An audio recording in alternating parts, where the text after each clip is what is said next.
nous allons lire dans l'épître de Paul aux Colossiens. L'épître de Paul aux Colossiens, au chapitre 2.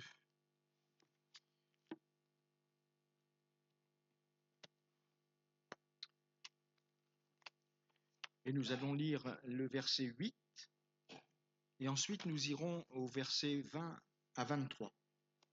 Donc, Colossiens chapitre 2, verset 8, pour commencer.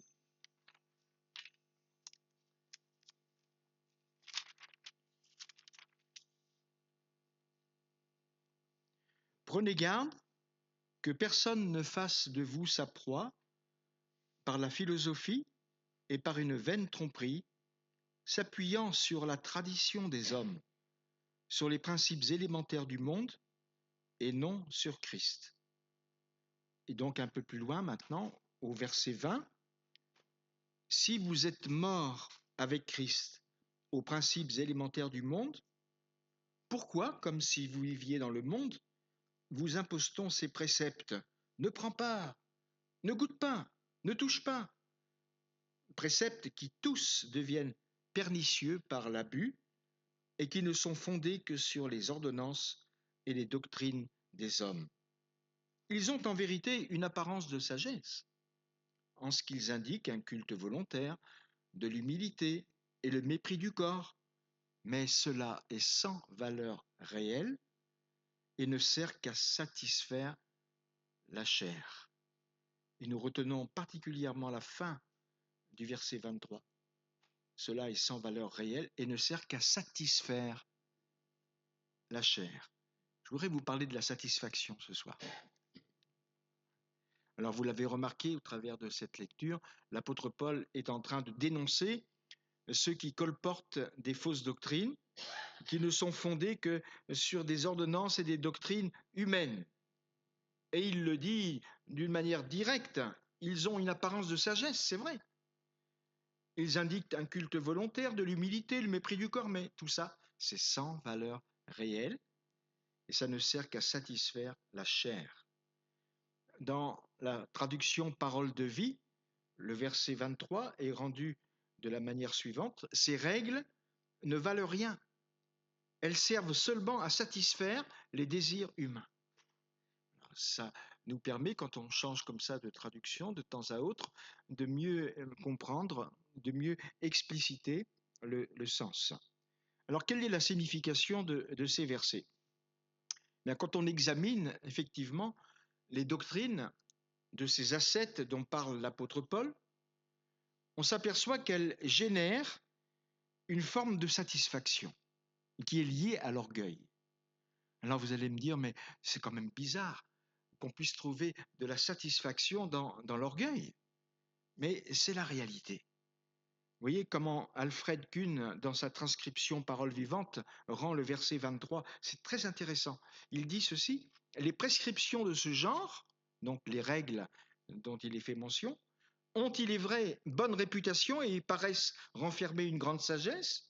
Elles semblent dénoter de la part de ceux qui s'y soumettent beaucoup de dévotion spontanée, d'humilité et de mépris de ce corps que l'on ne craint pas de soumettre à une discipline sévère.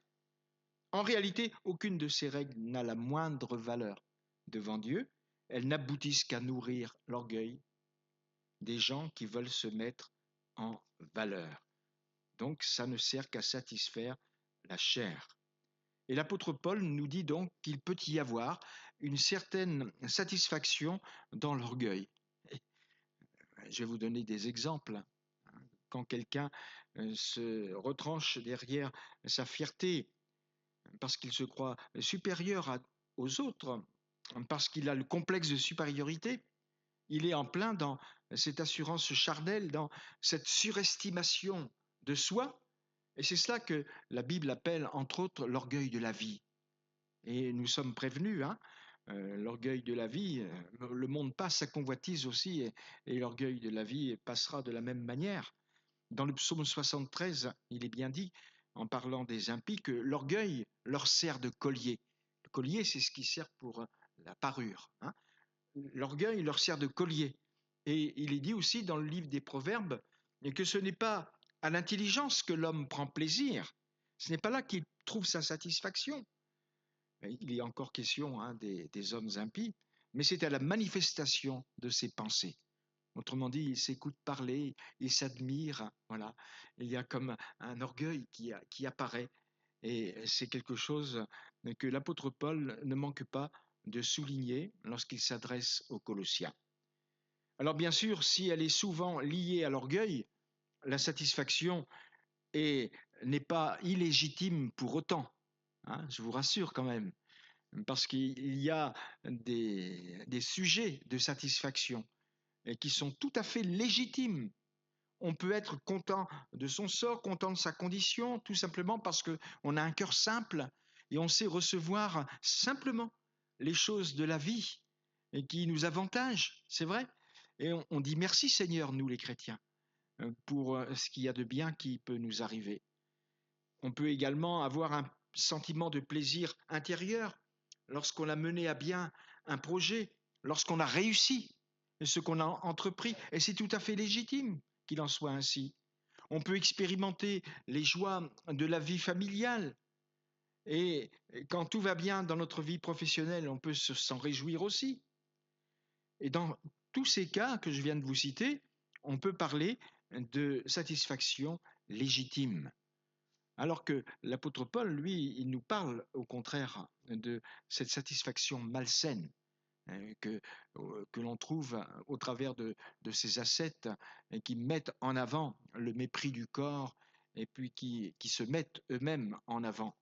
Et puis il y a d'autres situations où la satisfaction de l'être humain est malsaine.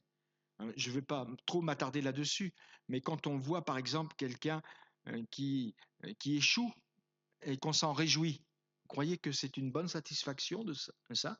Certainement pas, hein, parce que la Bible dit ne te réjouis pas de la chute de ton ennemi et que ton cœur ne soit pas dans l'allégresse quand il chancelle. Il y a d'autres sujets de satisfaction, mais il faut surtout fuir ce genre de sujet-là, parce que ce n'est pas la gloire de Dieu. Et c'est pareil pour la vengeance. Il y a des gens qui nourrissent un sentiment de vengeance dans leur cœur. Et on emploie même une expression tout à fait caractéristique. On dit ils savourent leur vengeance. Ça veut dire quoi? Ça veut dire qu'ils s'en délectent. Ils prennent un plaisir extrême à préparer leur vengeance. Mais la Bible dit ne vous vengez pas vous-même, bien-aimés, mais laissez agir la colère, car il est écrit à moi la vengeance, à moi la rétribution, dit le Seigneur. Et puis c'est pareil, lorsqu'on cherche à satisfaire ses passions, quitte parfois à nuire à ceux qui nous entourent, ça aussi c'est malsain. Ce n'est pas une bonne satisfaction. Vous demandez, vous ne recevez pas, dit Jacques dans son épître, parce que vous demandez mal dans le but de satisfaire vos passions. Et le Seigneur ne peut pas nous exaucer si nous avons un tel état d'esprit. Et lorsque nous voulons à tout prix accomplir sa volonté sans chercher notre volonté, pardon, sans chercher à en analyser les conséquences. Là, c'est pareil, ça aboutit à une sorte de satisfaction malsaine. On se souvient du Seigneur Jésus dans le jardin de Gethsémanée. Père, toutes choses te sont possibles, éloigne de moi cette coupe. Et le Seigneur de dire tout aussitôt, toutefois, non pas ce que je veux, mais ce que tu veux. Alors, vous voyez, je ne veux pas aller plus loin dans ces mauvaises satisfactions, mais on remarque qu'elles gravitent toutes autour du moi, autour de la chair. Et c'est pour ça que la Bible les qualifie de charnelles, parce que souvent elles procèdent d'un aveuglement. Ce ne sont pas des satisfactions de qualité, des satisfactions qui sont faites pour durer. Il faut bien retenir cela. Et je vous donne encore un exemple, celui de Haman. Haman dans le livre d'Esther. Il a le sinistre projet de faire un génocide, de détruire les Juifs. Et heureusement, il y a le plan de Dieu qui est là, et la reine Esther va participer à ce plan de Dieu, et elle va réussir à fomenter le bon plan. Hein. Et c'est là que Haman va inviter la reine Esther à assister au festin qu'elle a préparé pour le roi. est pour lui. Et parce qu'il a reçu cette invitation, on le voit jubiler, vraiment. Dans la Bible, c'est ce qui est dit. Il sortit ce jour-là joyeux et le cœur content. Mais il ne savait pas ce qui allait se passer pour lui. Mais voilà, ça n'a pas duré sa satisfaction parce que dès qu'il est sorti de la présence du roi et d'Esther, il a vu à la porte du roi Mardochée qui était là et qui refusait de se lever devant lui. Ça l'a rempli de fureur contre Mardochée. Donc vous voyez, une satisfaction qui s'est vite éteinte. Elle n'a pas été prolongée dans la durée.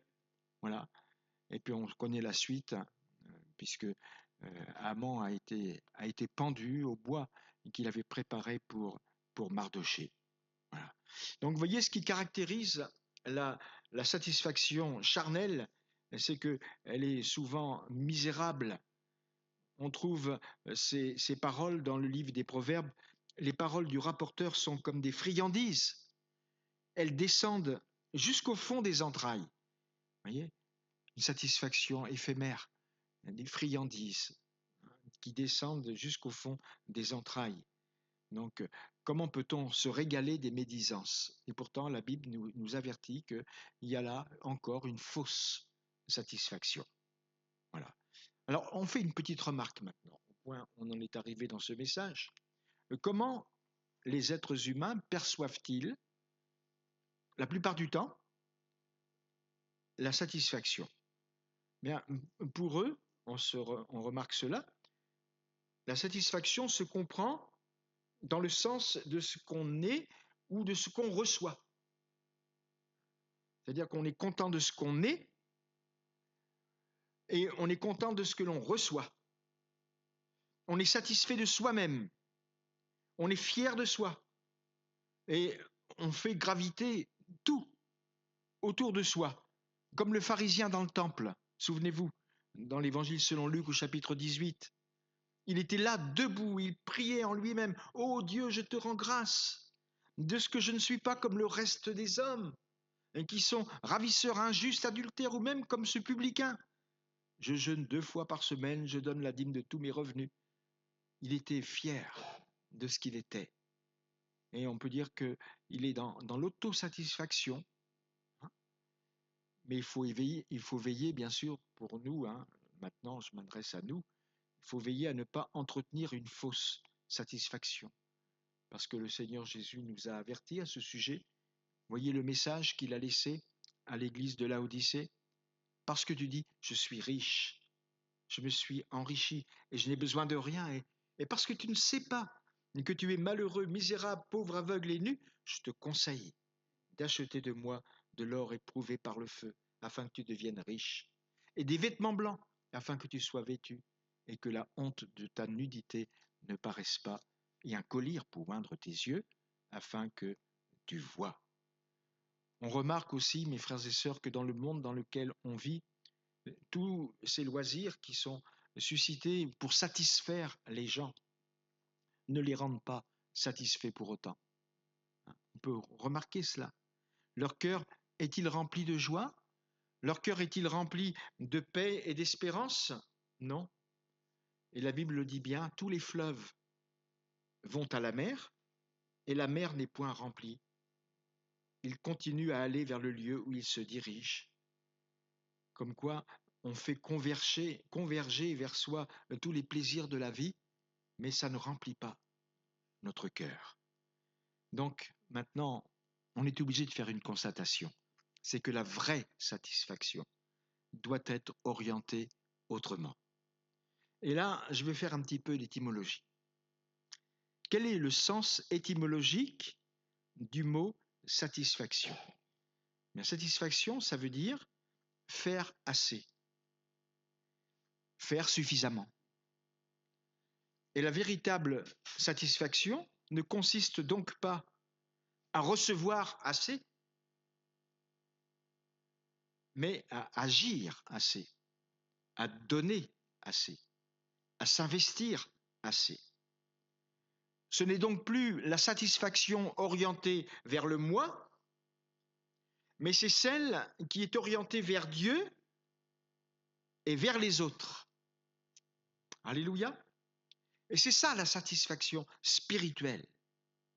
C'est ce que la Bible appelle encore dans un autre endroit le contentement. C'est en effet une grande source de gain que la piété avec le contentement. Autrement dit, quand on a ce contentement, on n'est plus agité par des désirs impossibles à satisfaire. On se contente de ce que l'on a. Et c'est la version du semeur, de la Bible du semeur, qui nous dit ceci pour ce verset. La véritable foi en Dieu est en effet une source de richesse quand on sait être content avec ce qu'on a. Et ça fait penser au verset 2 du psaume 131.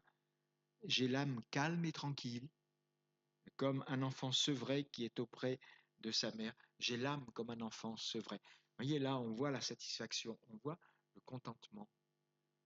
Et que le Seigneur nous oriente vers cette vraie satisfaction. Parce que cette satisfaction-là, elle met le cœur en fête. Le cœur content est un festin perpétuel. D'autre part, cette satisfaction spirituelle n'est pas entamée par les circonstances de la vie. C'est pas parce qu'il y a des problèmes, des difficultés que ça y est, on la perd. L'apôtre Paul disait, j'ai appris à être content dans l'état où je me trouve.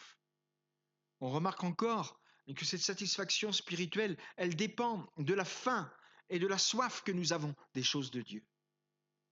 Plus nous avons soif et faim des choses de Dieu, plus nous sommes susceptibles de recevoir cette satisfaction.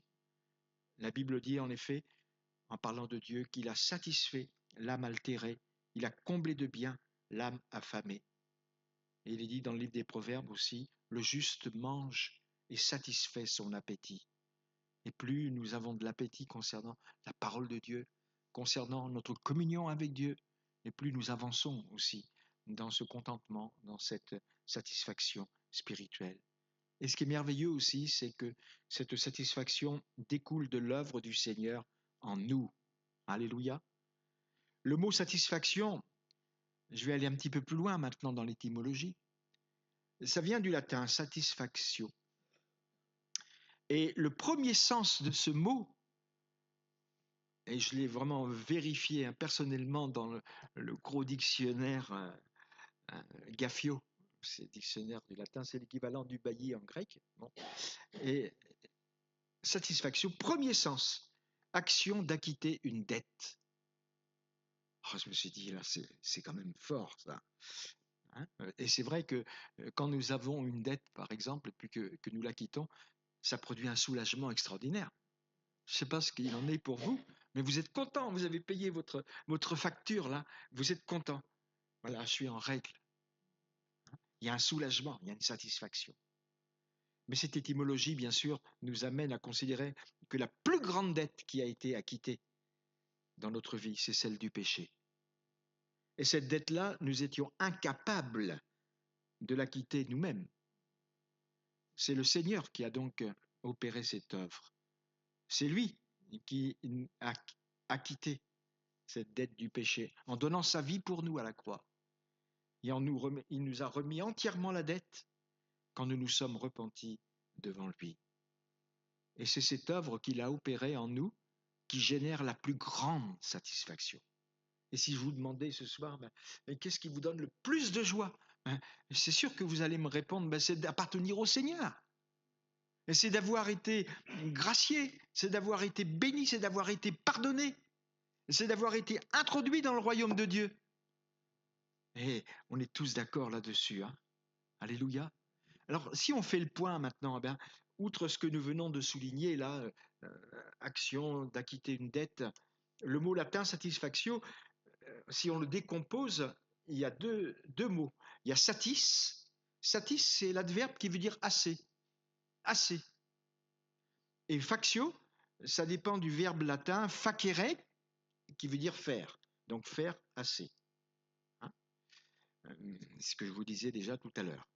Et ça nous fait réaliser que une vie chrétienne peut être fade, elle peut manquer de consistance, elle peut être insatisfaite, tout simplement parce qu'elle n'est pas suffisamment tournée vers Dieu, elle n'est pas suffisamment investie dans les affaires du royaume de Dieu.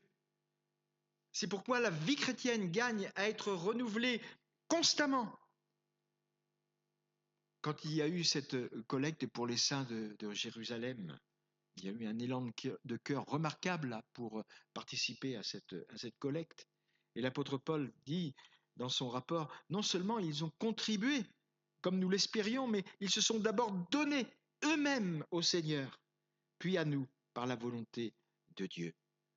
Voyez-vous, il faut toujours se donner au Seigneur, même si on est converti depuis longtemps, mais continuer de s'offrir au Seigneur, de se consacrer au Seigneur. Et le contexte a été remarquable là, concernant cette collecte, parce qu'il est dit que, au travers de la grande épreuve de leurs afflictions, leur joie débordante et leur pauvreté profonde ont produit avec abondance de riches libéralités de leur part. Et c'est pourquoi il y a des pays dans le monde qui sont extrêmement pauvres et qui vivent dans un climat d'insécurité inimaginable. Mais c'est dans ces pays-là qu'on trouve les églises les plus ferventes. Il faut le savoir. Hein. Alors, l'adverbe satis, qui veut dire assez, et puis le verbe faire assez. Alors, bien sûr, je fais quand même une petite parenthèse. L'adverbe assez, c'est un adverbe qui est redoutable dans certains cas. Vous savez pourquoi? Quand on dit, par exemple, moi j'ai assez donné. Oh là là, que le Seigneur nous garde de parler comme ça. Heureusement que le Seigneur n'a pas raisonné comme cela pour nous. Oh, lui, je l'ai assez béni. Hein. Elle, je lui ai donné suffisamment de bénédictions, maintenant c'est bon. Non, le Seigneur n'a jamais raisonné comme ça en ce qui nous concerne. Et nous-mêmes ne devons jamais dire « j'ai assez donné ». Et considérons même que ce n'est jamais assez ce que nous donnons au Seigneur, ce que nous faisons pour le Seigneur. Ce n'est jamais assez. Jésus, encore plus de toi. Hein? On ne s'est pas concerté, hein, Fabrice. On ne s'est pas concerté. Eh oui, encore plus de toi. Et on peut prolonger cette réflexion. On ne témoigne jamais assez. C'est pas parce que on a témoigné une fois que maintenant oh ben, je verrai dans 6 mois. Hein. Non, non. Chaque fois que l'occasion se présente et même on donne un petit coup de pouce pour que l'occasion se présente, hein, eh bien, il faut continuer à témoigner pour le Seigneur. On ne prie jamais assez non plus. Hein. Encore plus, voilà ce que le Seigneur nous demande. Et il faut continuer à faire confiance au Seigneur encore plus. Continuer à fréquenter sa parole encore plus. Que la parole de Christ demeure en vous dans toute sa richesse. Je vous donne plusieurs traductions. Hein. Que la parole de Christ habite parmi vous abondamment. Que la parole du Christ habite en vous richement. Que la parole de Christ habite abondamment en vous. J'ai pris plusieurs traductions, elles se ressemblent, mais elles se rejoignent. Et il est bon de saisir toutes les occasions d'enrichir notre vie spirituelle. Ne disons jamais « ça suffit maintenant, c'est assez pour moi ». Souvenons-nous du roi d'Israël, Joas. Il croyait avoir fait assez en décochant 3 flèches. Quand il a rendu visite au prophète Élisée, qui était sur le point de mourir, c'est vrai qu'il avait beaucoup d'affection pour ce prophète. Et le prophète lui demande d'ouvrir la fenêtre à l'Orient et puis de prendre un arc et des flèches et de tirer. Et vous connaissez la suite, hein, il a décoché 3 flèches, il s'est arrêté. Mais dans ces conditions-là, il ne pouvait pas avoir la vraie satisfaction, celle qui consistait à battre les Syriens. Il aurait fallu qu'il aille plus loin dans sa soif de la gloire de Dieu. Qu'il en soit ainsi pour nous, mes frères et sœurs. Et je vais terminer maintenant par quelque chose de très, très important. Je crois qu'on est vraiment satisfait quand on satisfait le cœur de Dieu. Jésus, notre modèle, qu'est-ce qu'il a fait? Comment s'est-il comporté? Mais remarquez bien, sa satisfaction a été de satisfaire le cœur de son Père. Celui qui m'a envoyé est avec moi. Il ne m'a pas laissé seul parce que je fais toujours ce qui lui est agréable. Alléluia. Donc le chemin nous est tout tracé là. Et puis Hébreux chapitre 12, verset 2. En échange de la joie qui lui était réservée, il a souffert la croix, méprisé l'ignominie et s'est assis à la droite du trône de Dieu. Vous voyez la satisfaction du Seigneur, la joie qui lui était réservée. C'était de pouvoir nous arracher à ce présent siècle mauvais. C'était de pouvoir nous faire passer de la mort à la vie et des ténèbres à la lumière. Merci Seigneur pour tant d'amour. Jamais nous n'aurions pu mériter un tel amour et jamais nous mériterons un tel amour. Mais le Seigneur a fait tout cela pour nous. Et puis on dit volontiers, c'est une expression qu'on emploie, mais on peut rejoindre notre thème de ce soir avec cette expression. On dit volontiers que Jésus-Christ a satisfait la justice divine en mourant sur la croix. Ben oui, il a accompli, là on va retrouver notre adverbe assez, il a accompli ce qui était suffisant pour le rachat de nos âmes. Il n'y a rien à ajouter, vous savez. Rien à ajouter. Hein? C'est pour ça que on met en œuvre son salut, selon l'expression de la Bible, mais on ne va pas faire notre salut, on ne va pas ajouter quelque chose aux souffrances de Christ dans le sens de l'expiation. Hein? Pas du tout. Il a fait tout ce qui était suffisant pour le rachat de nos âmes. Et seule l'expiation pouvait satisfaire le cœur de Dieu. Et je termine justement par ce verset-là, parce que ça me touche beaucoup quand je cite ce verset. Tout à l'heure, je vous ai parlé du pharisien dans le temple, mais il n'était pas tout seul, hein. Il y avait aussi un publicain. Et le publicain, lui, il n'osait pas lever la tête au ciel, mais il se frappait la poitrine et il disait « Oh Dieu, sois apaisé envers moi, qui suis un pécheur », littéralement, qui suis le pécheur, parce qu'il ne s'occupait pas des autres, mais il se voyait comme étant le pécheur type. Sois apaisé envers moi. Et c'est le mot apaisé qui est extraordinaire, parce que dans le texte original, c'est en rapport avec le propitiatoire. Le propitiatoire, c'est le couvercle de l'arche. C'est là où il y avait le sang. Dieu voyait le sang qui était là. Et quand il a fait cette prière, le publicain a dit en quelque sorte, eh bien, deviens-moi favorable, deviens-moi propice, hein, en vertu de ce sacrifice qui a été opéré pour moi. Voilà. Et il parle de ce sacrifice qui couvre le péché. Sois apaisé envers moi qui suis le pécheur.